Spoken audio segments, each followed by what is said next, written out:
change. The procession of days freed me from the bondage of solitude by leading me to a woman who filled me with joy. She invited me into the bosom of her tenderness, and I willingly entered to be tutored in her intimate secrets. A great happiness was born in me from her affection. She enchanted me with love's melodies, filling the hours with music and turning my loneliness into bliss.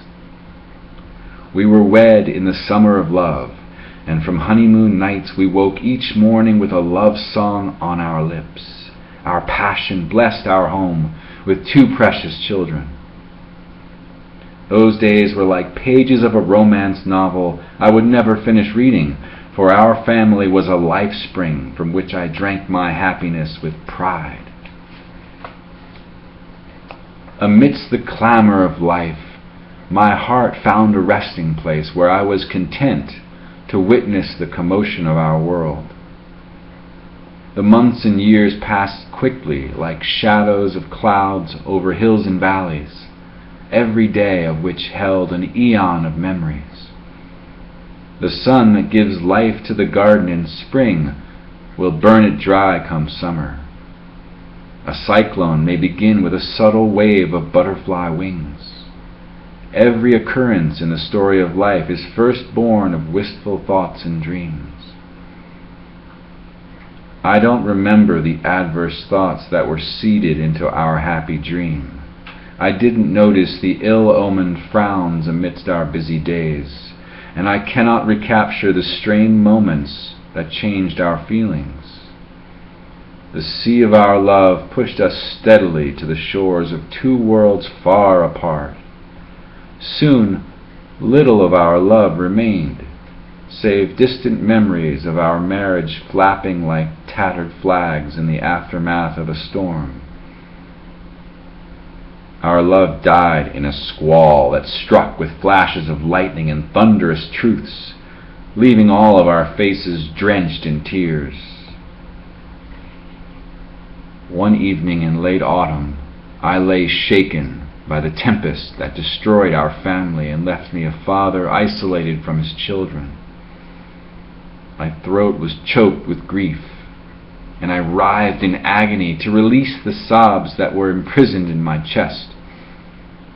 My eyes, which used to marvel at the wonders of nature, saw only a barren landscape laid waste by the storm's fury. My ears, which used to delight in the laughter of children, heard only an echo of the howling winds of wrath. I, who once rejoiced in the bond of family, was now tortured by the disappointing saga of love's failure. Nothing was more precious to me than those warm days of love, and nothing was more heartbreaking than these horrid nights of cold despair. I had hoped to make something extraordinary of my life.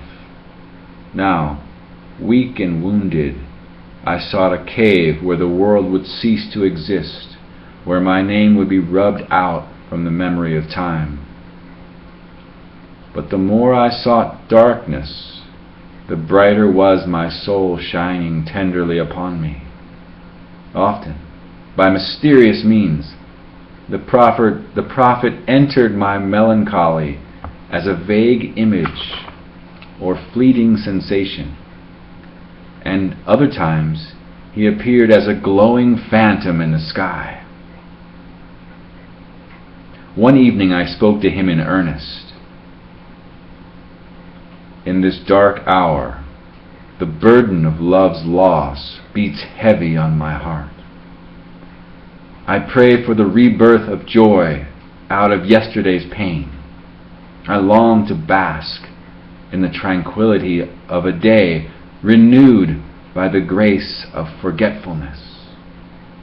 I beg for the wisdom to abide with integrity and the passion to celebrate virtue. But I am disheartened by my failure to live up to even my most modest expectations. I wish your mercy could release my weakness, that my strength could walk in your light.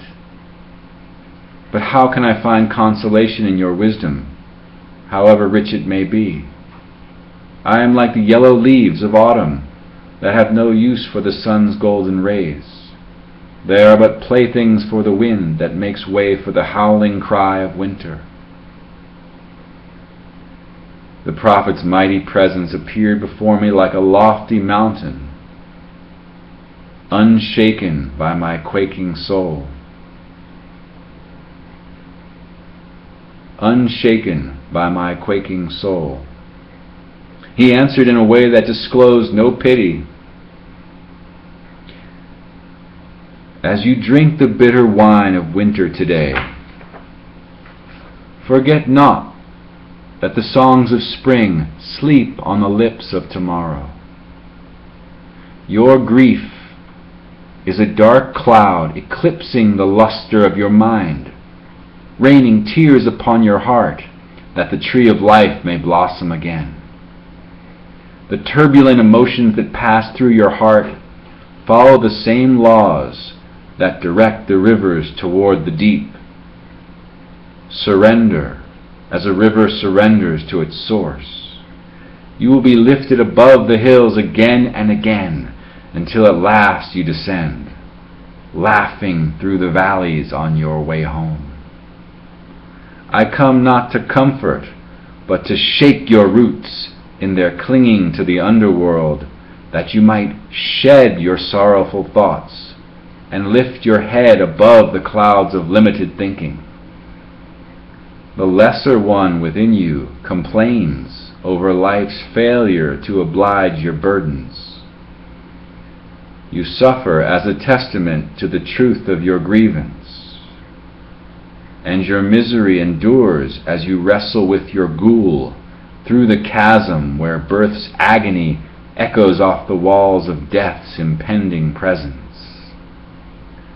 With your back to the light, you are bound to grow weary in the insipid shadow you yourself cast. More than the fragile one you think you are, I applaud that which is formless and free within you. Your soul is of boundless depth, and your spirit frolics through the great beyond. Why show me only an odious morsel of your giant self? Call upon your depth to rise unto your height, that you may summit the mountains of your remaining days as stepping stones to the zenith in your soul. What passionate strength will lift your head with dignity in the midst of your suffering? What power will move you to sing even as you cry for help, or dance even as you beg for mercy? You are a dreamer in the making. What inspired vision will make you fearless in your world and lead you into the glory of your enlightened heart?